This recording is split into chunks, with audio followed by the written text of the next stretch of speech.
தமிழடியான் சொந்தங்கள் அனைவருக்கும் வணக்கம். ஏப்ரல் மாதம் 9ஆம் தேதி 2025ஆம் ஆண்டு புதன்கிழமை இன்றைய நாளுக்கான முக்கிய செய்திகளுடன் உங்களை சந்திக்கின்றேன். இன்றைய நாளுக்கான முக்கிய செய்தி, முதன்மையான செய்தி, பிள்ளையான் எனப்படுகின்ற சிவனேசதுரை சந்திரகாந்தன் அவர்களை குற்றப்புலனாய்வு பிரிவினர் கைது செய்திருக்கின்றார்கள். நேற்று 8ஆம் தேதி இரவு. அது குறித்து விரிவாக விளக்கமாக பார்க்க போகின்றோம். காரணம் சொல்லாமல் கைது செய்திருக்கின்றார்கள். இருந்த போதிலும் கூட பல்வேறு விதமான காரணங்கள் சொல்லப்படுகின்றன. அது குறித்து விரிவாக பார்க்கலாம். அதே வேளையில் வேலையில்லா பட்டதாரிகளுக்கு ஒரு மகிழ்ச்சியான செய்தி. 30,000 பேரை அரசு சேவைகளில் உள்வாங்குவதற்கான அனுமதி அமைச்சரவையால் வழங்கப்பட்டிருக்கிறது. எனவே வேலையில்லாத பட்டதாரிகளுக்கு மிக விரைவில் வேலை கிடைக்கும் என எதிர்பார்க்கலாம். அது குறித்தும் விரிவாக பார்க்க இருக்கின்றோம். அதே வேளையில் பிணை கிடைத்தும் கூட வெளியே வர முடியாத 2 அரசியல்வாதிகள் பற்றிய ஒரு முக்கியமான செய்தி இருக்கிறது. இவை உள்ளிட்ட மேலும் சில செய்திகள் இன்றைய காணொளியில் காத்திருக்கின்றன. அத்துடன் கேலிச்சித்திர பகுதியில் 3 முக்கியமான கேலிச்சித்திரங்கள் இருக்கின்றன. எனவே அவற்றையும் தொகுத்து பார்க்க போகின்றோம். வாருங்கள் காணொளிக்குள் போகலாம். வேலையில்லா பட்டதாரிகளுக்கு ஒரு மகிழ்ச்சியான செய்தி என்னென்று சொன்னால், அரசாங்க சேவையில் புதிதாக 30,000 பேரை உள்வாங்குவதற்கான அனுமதியை அமைச்சரவை நேற்று வழங்கியிருக்கின்றது. அதன் அடிப்படையில் புதிதாக 30,000 பேருக்கு அரசாங்க வேலை கிடைக்க இருக்கின்றது. இதில் வேலையில்லா பட்டதாரிகளுக்கும் இந்த வேலை கிடைக்கும். அதே வேளையில் ஏனைய இளைஞர் யுவதிகளுக்கும் இந்த வேலை வாய்ப்புகள் கிடைக்கும் என்று சொல்லப்படுகின்றது. எனவே அந்தந்த துறைகள் அந்தந்த தேவைகளுக்கு ஏற்றபடி ஆட்கள் சேர்த்து கொள்ளப்படுவார்கள் என அறிவிக்கப்பட்டிருக்கிறது. எனவே ஆட்சேர்ப்பு பணிகள் மிக விரைவில் ஆரம்பிக்கப்படும் என சொல்லப்படுகின்றது. பல்வேறு துறைகளில் 30,000 பேரை ஆட்சேர்ப்பு செய்வதற்கு அமைச்சரவை அனுமதி வழங்கியிருக்கிறது. அதேவேளை உங்களுக்கு ஞாபகம் இருக்கும் நினைக்கிறேன், இந்த முறை சமர்ப்பிக்கப்பட்ட வரவு செலவு திட்டத்தில் ஜனாதிபதி அனுரகுமார திசாநாயக்க அவர்கள் இந்த புதிதாக அரசு சேவையில் ஆட்களை உள்வாங்குவதற்கு என்று அவர்களுக்கு சம்பளம் கொடுப்பதற்கென்று 1,000 கோடி ரூபாவை ஒதுக்கியிருந்தவர். எனவே அரசு சேவையில் மிக விரைவில் புதியவர்கள் சேர்த்துக் கொள்ளப்பட இருக்கிறார்கள். பொலிஸ் மா அதிபர் தேசபந்து தென்னக்கோனுக்கு எதிராக நேற்று பாராளுமன்றத்தில் ஒரு பிரேரணை ஒன்று சமர்ப்பிக்கப்படும் என்று சொல்லி நாங்கள் ஏற்கனவே செய்திகளில் சொல்லியிருந்தாங்கள். அதன்படி நேற்று மாலை 5:30 மணியளவில் அந்த பிரேரணை பாராளுமன்றத்தில் சமர்ப்பிக்கப்பட்டது. 151 பேர் ஆதரவாக வாக்களித்திருக்கின்றார்கள். அந்த பிரேரணை நிறைவேற்றப்பட வேண்டும் என்று சொல்லி வாக்களித்திருக்கின்றார்கள். ஒருத்தர் கூட எதிர்த்து வாக்களிக்கல. ஒருத்தருமே எதிர்த்து வாக்களிக்கல. எதிர் வாக்குகள் 0. எனவே 151 வாக்குகளால் அந்த பிரேரணை நிறைவேற்றப்பட்டிருக்கிறது. எனவே தேசபந்து தென்னக்கோன் அவர்களுக்கு எதிரான நடவடிக்கைகள் இனி கடுமையாக இருக்கும் என எதிர்பார்க்கப்படுகிறது. அமெரிக்க அரசாங்கத்தினால் விதிக்கப்பட்ட வரி தொடர்பாக ஜனாதிபதி அனுரகுமார திசாநாயக்க அமெரிக்க ஜனாதிபதி டொனால்ட் ட்ரம்ப் அவர்களுக்கு கடிதம் ஒன்றை அனுப்பி வைத்திருக்கின்றார். அந்த கடிதத்தில் பல்வேறு விதமான கோரிக்கைகளை முன்வைத்திருக்கின்றார். இந்த வரியை நீங்கள் தளர்த்தணும் என்று சொல்லி காரணங்களை குறிப்பிட்டு அந்த கடிதத்தை அனுப்பி வச்சுக்காராம். அந்த கடிதம் தங்களுக்கு கிடைச்சிட்டு சொல்லி வெள்ளை மாளிகை வட்டாரங்களில் இருந்து தகவல்கள் வந்திருக்குது. இருந்த போதிலும் கூட அந்த கடிதம் சம்பந்தமாக அமெரிக்க அரசாங்கம், அமெரிக்க நிர்வாகம் என்ன விதமான முடிவுகளை எடுக்கப் போகிறது என்பதை இன்னும் ஓரிரு நாட்கள் பொறுத்திருந்து பார்ப்போம். பிணை கிடைத்தும் வெளியே வர முடியாத 2 அரசியல்வாதிகள் பற்றிய ஒரு செய்தி.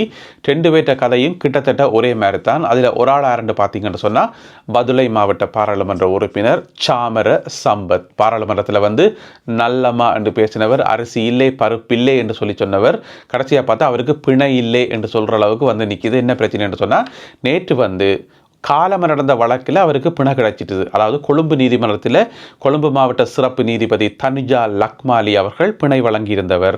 எனவே காலமாக அவருக்கு பிணை கிடைச்சிட்டுது. ஆனால் அதுக்கு பிறகு பார்த்தீங்கன்னு சொன்னால், பதுளை நீதிமன்றத்தில் நடந்த ஒரு வழக்கில் அவருக்கு பிணை மறுக்கப்பட்டிருக்கிறது. எனவே ஒரு வழக்கில் பிணை கிடைச்சிருக்குது, இன்னும் ஒரு வழக்கில் பிணை மறுக்கப்பட்டிருக்கிறது. எனவே நேற்று அவர் வெளியில் வருவார் என எதிர்பார்க்கப்பட்டது. இருந்த போதிலும் கூட இந்த மாதம் 21ஆம் தேதி வரைக்கும் அவர் சிறையில் அடைக்கப்பட்டிருக்கின்றார். என்ன பிரச்சனை என்று சொன்னால், ஒரு வழக்கு 2 வழக்காக இருந்தால் பரவாயில்லை. நிறைய வழக்குகள் நிறைய கேஸுகள் இருக்கும்போது ஒரே குழப்பமாக தான் இருக்கும். எனக்கு இந்த கதையை கேள்விப்படைக்குள்ள இந்த வடிவேல் என்ற ஞாபகம் தான் வருது. அதாவது ஒரு படத்தில் ஒரு ஆள் வடிவேலுக்கு சொல்லுவார், ஏட்டையா நான் உங்களுக்கு அடிச்சுக்கிறேன் என்று சொல்லி. இப்போ இவர் யோசிப்பார், அங்கே அடி வாங்கினானா இங்கே அடி வாங்கினானா எந்த குரூப் என்று சொல்லி குழம்புவார். ஏன்னு சொன்னால் எல்லார்ட்டையும் அடி வாங்கினபடியே அவருக்கே குழம்பிட்டுது. அதே மாதிரி தான் இந்த அரசியல்வாதிகளும் பல லஞ்ச ஊழல்களை செய்கிறது, பல குற்றங்களை செய்கிறது. அதனால ஒரே நேரத்தில் நிறைய நீதிமன்றங்களில் வழக்கு இருக்கும். ஒரு நீதிமன்றம் வெளியில விடும், ஒரு நீதிமன்றம் வெளியில விடாது. எனவே அவைக்கே குழம்பிடும், எந்த நீதிமன்றத்தில் பிணை கிடைச்சது, எந்த நீதிமன்றத்தில் பிணை கிடைக்கல என்று சொல்லி. இப்படி இருக்குது சாமர சம்பத் அவர்களுடைய கதை. இப்போ திரும்பவும் அவர் உள்ளே அடைக்கப்பட்டிருக்கிறார். அதே மாதிரி தான் முன்னாள் ராஜாங்க அமைச்சர் கேபினட் மினிஸ்டர் வியாழேந்திரன் அவர்களுக்கு நேற்று பிணை கிடைச்சது.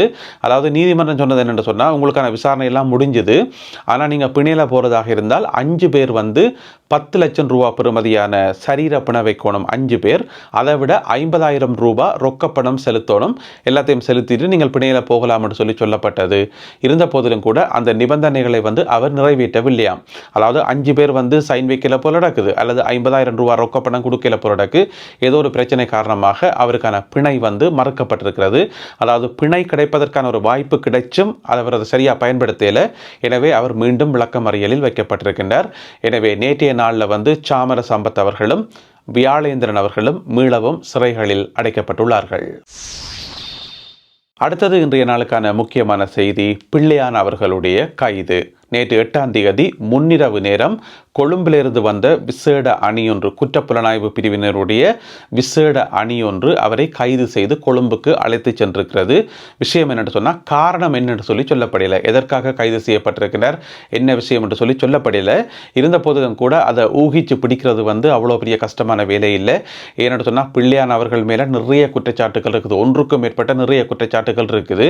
எனவே இந்த முறை அவர் கைது செய்யப்பட்டிருக்கிறது பெரும்பாலும் அந்த ஈஸ்டர் குண்டு தாக்குதலுடன் சம்பந்தப்பட்ட ஒரு விஷயமா தான் இருக்கும் என்று சொல்லி பரவலாகவே ஊகிக்கப்படுது. ஏனென்று சொன்னால் அதுக்கு ஒரு முக்கியமான காரணம் இருக்குது.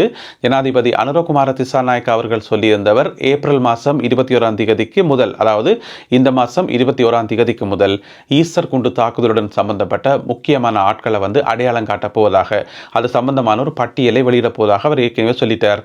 அந்த பட்டியல் எந்த நேரத்திலையும் வெளியிடப்படலாம். ஒருவேளை இன்றைக்கு புதன்கிழமை பாராளுமன்றத்தில் ஜனாதிபதி அவர்கள் அதை வெளியிட்டு வைக்கிறாரோ இல்லையோ தெரியல. எனவே எந்த நேரத்திலும் அந்த பட்டியல் வெளிவரலாம் என்று சொல்லி எதிர்பார்க்கப்படுது. ஒருவேளை ஜனாதிபதி அவர்களால் வெளியிடப்பட இருக்கிற அந்த பட்டியலில் பிள்ளையான் அவர்களுடைய பேர் இருக்குமாக இருந்தால், ஏன்னு சொன்னால் அவர் மேலே குற்றச்சாட்டு இருக்குதானே, அவருடைய பேரும் அந்த பட்டியலில் இருக்குமாக இருந்தால் அப்போ பொதுமக்கள் மத்தியில் ஒரு கேள்வி கேட்கப்படும். அப்போ ஜனாதிபதி அவர்களுக்கே ஏற்கனவே தெரியும் என்று சொன்னால் ஏன் கைது செய்யலை என்ற ஒரு கேள்வி வரும் தானே. அதனால தான் முன்கூட்டியே கைது செய்து போட்டு பிறகு பட்டியலை வெளியிடுவோம் என்ற ஒரு நோக்கத்தோட கைது செய்யப்பட்டிருக்கலாம் என்று சொல்லி ஒரு வகையான ஊகம் இருக்குது. இருந்த போதிலும் கூட ஈஸ்டர் குண்டு தாக்குதலுடன் அவருக்கு மிக நெருங்கின தொடர்பு இருக்கின்றது பல்வேறு தரப்பாலையும் சொல்லப்பட்டிருக்கிறது. எனவே அது சம்பந்தமாகத்தான் கைது செய்யப்பட்டிருக்கலாம் என்று சொல்லி பரவலாக எதிர்பார்க்கப்படுது. இருந்த போதிலும் கூட அவரை கைது செய்த குற்றப்புலனாய்வு பிரிவினர் அதற்குரிய காரணங்களை சொல்லவில்லை. கவனித்து பார்த்தோம் என்று சொன்னால், இலங்கையில் இன்றைய நாளில் மிக பரபரப்பாக இயங்குகின்ற ஒரு திணைக்களம் எதென்று கேட்டீங்கன்னு சொன்னால், அது இந்த குற்றப்புலனாய்வு பிரிவு திணைக்களம் தான். ஏன்னு சொன்னால் 24 மணி நேரமும் அது இயங்கிக் கொண்டிருக்குது. இப்போ எத்தனை பேர் கைது செய்யப்பட்டிருக்கிறோம், குறிப்பிட்ட ஒரு கொஞ்ச காலத்துக்குள்ள நிறைய பேர் கைது செய்யப்பட்டிதான். அடுத்தடுத்து விசாரணைகள் நடக்குது. மைத்திரிபால சிறிசேன விசாரிக்கப்படுறார், நாமல் ராஜபக்ச பல தடவைகள் விசாரிக்கப்படுறார். அதே மாதிரி மட்டக்களப்பில் ஒரு தமிழ் அரசியல்வாதி கைது செய்யப்பட்டு இப்போ பிணையில் விடுவிக்கப்பட்டிருக்கார். இங்கால சாமர சம்பத், இங்கால வியாழேந்திரன் என்று சொல்லி ஒரே பரபரப்பு தான். எனவே இன்றைய நாளில் இலங்கை அரச கட்டமைப்புகளில் மிகவும் பரபரப்பாக வேலை செய்கிறது குற்றப்புலனாய்வு பிரிவு என்று தான் சொல்லணும்.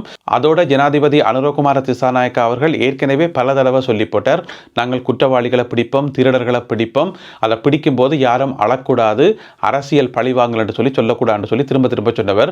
அது மட்டும் இல்லாமல் நேற்று நடந்த ஒரு கூட்டத்தில் ஜனாதிபதி அவர்கள் சொல்லியிருக்கார் என்னென்னு சொன்னால், ஒருவர் குற்றவாளி என்று சொன்னால் அவர் ஆணா பெண்ணா வயதானவரா இளையவரா என்று சொல்லி நாங்கள் பார்க்கவே மாட்டோம். ஏனென்று சொன்னால் ஜோசித ராஜபக்சவனுடைய பாட்டி டெய்சி பாட்டி 95-96 வயசு அவாக்கு, அவாவையே கூப்பிட்டு வச்சு விசாரித்தது. எனவே அது சம்பந்தமாக தான் அவர் சொல்லியிருக்கார், வயசு வித்தியாசம் பார்க்காம நாங்கள் அனைவரையும் விசாரிப்போம், குற்றம்ண்டா குற்றம்தான் என்று சொல்லி அவர் சொல்லியிருக்கார். எனவே அடுத்தடுத்து வரும் நாட்களில் இன்னும் நிறைய கைதுகளை நாங்கள் எதிர்பார்க்கலாம். மிக குறிப்பாக மே மாதம் 6ஆம் தேதி உள்ளூராட்சி சபை தேர்தல் நடக்காக்கும் முதல் இன்னும் நிறைய பேர் கைது செய்யப்படுவதற்கும் விசாரிக்கப்படுவதற்கான வாய்ப்புகள் இருக்கு என்று சொல்லப்படுகிறது. அதே நேரம் பிள்ளையான் அவர்கள் மேல கனகாலமாகவே குற்றச்சாட்டுகள் வைக்கப்பட்டு கொண்டு வருது. குறிப்பாக பாராளுமன்ற உறுப்பினர் சாணக்கியன் அவர்கள் பாராளுமன்றத்தில் வச்சே நிறைய குற்றச்சாட்டுகளை முன்வைத்து வைத்து அதெல்லாமே வந்து ஹன்சாட்ல பதிவு செய்யப்பட்டிருக்கிறது. நிறைய கடத்தல்கள், அதே மாதிரி இந்த ட்ரிபோலி என்று சொல்லி ஒரு படைப்பிரிவை வச்சு இயக்கினது, அதில் நிறைய பேரை கொலை செய்தது என்று சொல்லி கிட்டடியில் கூட பார்த்தீங்கன்னு சொன்னால் பிள்ளையானனுடைய ஆட்கள் அவருடைய கட்டளையை கேட்டு செய்தவர்கள் என்று சொல்லி 4 பேருக்கு வந்து மரண தண்டனை வழங்கப்பட்டது. அப்பயே வந்து பரவலாக கேட்கப்பட்டது, அவருக்கு கீழே செயல்பட்ட ஆட்களுக்கு மரண தண்டனை கொடுக்குறீங்க, அவரை பேசாமல் விட்டு வச்சுக்கிறீங்க என்று சொல்லி. இப்போ பார்த்தா அவர் வந்து கைது செய்யப்பட்டிருக்கின்றார். எனவே பெரும்பாலும் இன்றைக்கு அது சம்பந்தமாக மேலதிக தகவல்கள் வெளியாகும் என்று சொல்லி நாங்கள் எதிர்பார்க்கலாம். கைது செய்யப்பட்டமைக்கான காரணங்கள் வெளிவரும் என்று சொல்லி எதிர்பார்க்கலாம். எனவே பொறுத்திருந்து பார்ப்போம்.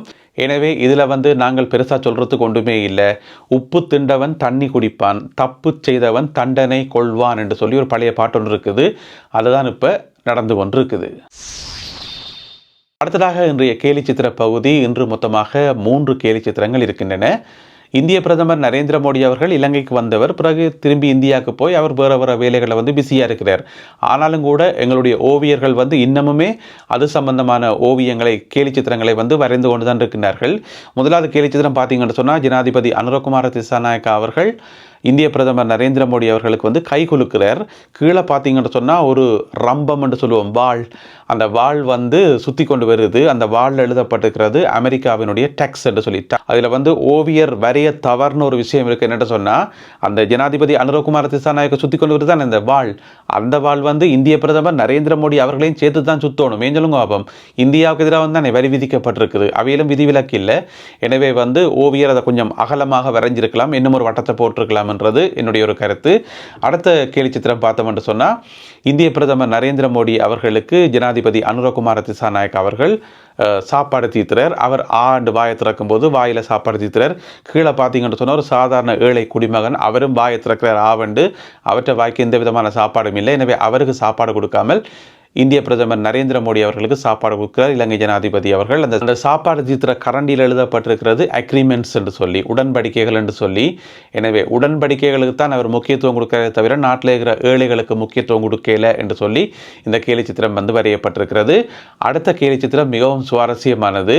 குற்றப்புலனாய்வு பிரிவில் இருந்து வெளியில் வாரார் யார் என்று சொன்னால் நாமல் ராஜபக்ச. அவர் கையில் ஒரு ஃபைலை கொண்டு வெளியில் வரார். பார்த்தா ஒரு ஆள் உள்ளுக்க போகிறார். அவர் யாருன்னு பார்த்தீங்கன்னு சொன்னால் முன்னாள் ஜனாதிபதி மைத்திரிபால சிறிசேன. எனவே அவர் வெளியில் வரைக்க இவர் போகிறார், பிறகு இவர் வெளியில் வரைக்குள்ள அவர் போகிறார். மாற்றி மாற்றி ஒரே விசாரணையில் தான் இப்போ போய்கொண்டிருக்குது. எனவே இன்றைய காணொளியில் பகிர்ந்து கொள்ளப்பட்ட இந்த கேலி சித்திரங்கள் மற்றும் செய்திகள் குறித்த உங்களுடைய கருத்துக்களை மறக்காமல் கீழே எழுதுங்கள். மீண்டும் மற்றொரு காணொளியில் உங்களை சந்திக்கின்றேன். அதுவரை நன்றி, வணக்கம்.